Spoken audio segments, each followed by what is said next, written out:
Դե ինչ թվով 5-րդ ուտեստն էլ է պատրաստ, պատրաստելու ենք ազգային խոհանոցից Տավուշի բուրանի։ Դե ինչ սկսում ենք սոխառածից, սոխը կտրատելու ենք խորանարդաձև։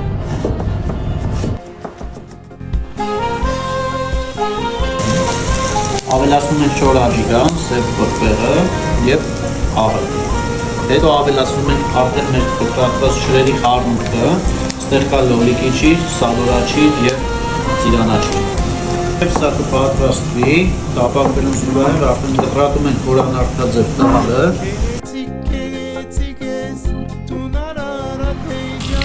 Հիմա երբ որ արդեն բոլոր համերը խառնվել են իրար, նոր ավելացնում ենք արդեն նախապես կարճված ոսկի։ Ծածկում ենք կափարիչով և վերադառնում ենք 5 րոպեից։